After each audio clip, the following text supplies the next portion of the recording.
বর্তমান কাবার ইমামের নাম হলো শায়েখ আব্দুর রহমান সুদাইস। সাংবাদিক প্রশ্ন করলে এত সম্মানের পাত্র কেমনে হইলেন? তিনি জবাব দিল, দুইটা কারণে রব্বুল আলামিন আমার মর্যাদার সম্মান বাড়ায় দিছে। এক নম্বরে মায়ের দোয়া, দুই নম্বরে কোরআনের বরকত। এক নম্বরে মায়ের দোয়া কেমনে বলে, আমি যখন ছোট ছিলাম, মাত্র 9 বছর বয়সে আমার বাবা আমার মাদ্রাসায় ভর্তি করছে। আমার কণ্ঠটা চিকন কণ্ঠ, মায়াবী কণ্ঠ। আমার আব্বা ব্যবসায়ী মানুষ, বাড়ি হলো দাম্মামে। মক্কার থেকে প্রায় 12 থেকে 1400 কিলোমিটার দূর হলো দাম্মাম, ওখানে আমার বাড়ি, গ্রামের বাড়ি, ওখানে বসবাস করি। আমার আব্বা সিদ্ধান্ত নিল, যেহেতু আমার অনেকগুলো ছেলে মেয়ে, ছোট ছেলে এর নাম রাখছে আব্দুর রহমান। আল্লাহর কাছে সবচেয়ে দামি দুইটা নাম, একটা হলো আব্দুর রহমান আর একটা হলো আব্দুল্লাহ। বাবাই সিদ্ধান্ত নিল সন্তানটারে মাদ্রাসায় দাও, দিয়ে দিছে মাদ্রাসায়। মাত্র কয়েক পারা মুখস্থ করছি, এর মধ্যেই সংবাদ পাইলাম আমার আব্বা অসুস্থ হয়ে গেছে। বাপ যদি অসুস্থ হয়, সন্তান যদি ছোট থাকে, তখন বেশি কষ্ট ছেলের চেয়ে বাবার লাগে। বাবাই যখন বুঝতে পারছে আমার হায়াতের জিন্দেগি বুঝি সমাপ্তি হয়ে যাচ্ছে, বাবাই যখন বুঝতে পারলো আমার হায়াতের সূর্য বুঝি লাল হয়ে গেছে, তখন সন্তানকে পাশে ডাইকা সন্তানের মাথায় হাত বুলাইয়া দিয়া বলেছে, সন্তান, আমি তো পাক্কা নিয়ত করছি তোমারে কোরআনের হাফেজ বানাবো। দুনিয়ায় যত সম্পদ আল্লাহ আমাকে দিয়েছে তুচ্ছ মনে হয়, যদি তুমি হাফেজ হইতে পারো, অন্তত পক্ষে কোরআনের কিছু নেকি আমার কবরে যাবে। বাবার অনেক বড় আশা, বাবাই মারা গেল। আব্দুর রহমান সুদাইসি বলতে আছে, কিছুদিন পর আমি 30 পারা কোরআন মুখস্থ করলাম। শুধু মুখস্থ করি নাই, এক দাঁড়ানে একদিনে 30 পারা আমি শুনায়া দিছি। এটা বাজেও নাই, পেছও লাগে নাই। ব্রেন কাঁচা, গুনার কোনো আলামত নাই। যেই কলবে গুনাহ থাকে না, সেই কলবে মাওলার মারেফতের নূর থাকে।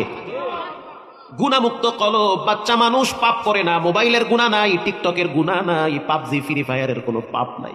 ফ্রেশ অন্তর। মুখস্থ হয়ে গেল, মা সিদ্ধান্ত নিল ছেলেটারে নিয়ে উমরায় যাব, আল্লাহর ঘরে গিয়া দোয়া কবুল করায় আনি।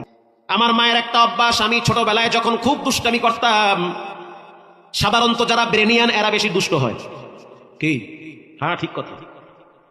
বেশি ব্রেন, বেশি দুষ্ট। সারাদিন পড়ে না, আধা ঘন্টা পইরা একসাথে আধা পারা মুখস্থ শুনায় দেয়। এমন ছাত্র লাগে আমরাও পড়ছি। সারাদিন ঠেলি, এক পৃষ্ঠা হইতে চায় না, পড়া দিতে গেলে পিড়া খাই 3 দেয়। আর লগের ডায় দেখি বইয়া বইয়া পায়ের মধ্যে দড়ি বাঁধে, এরপরে দেখি পোকার পায়ের ভিতরে সুতলি বাঁধে। কি হুজুর, ঠিক না?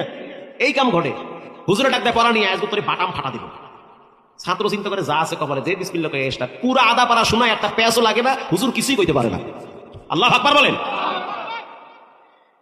বাইতুল্লাহর ইমাম আব্দুর রহমান সুদাইসি সাহেব বলেন, যখন আমি দুষ্টামি করতাম, তখন আমার মা বলতো, আল্লাহ তোরে বাইতুল্লাহর ইমাম বানায় দিক।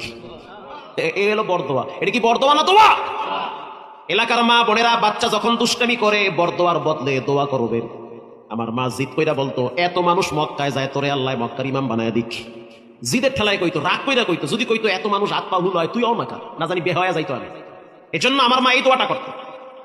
আব্দুর রহমান সুদাইসি বলেন, মায়ের সাথে উমরায় গেলাম, যাওয়ার পর আমার মা বলল, সন্তান, তুমি ছোট মানুষ, আমার সাথে তওয়াফ করতে গেলে হয়তো তুমি আমারে হারায় ফেলাবা, অথবা আমি তোমারে হারায় ফেলবো।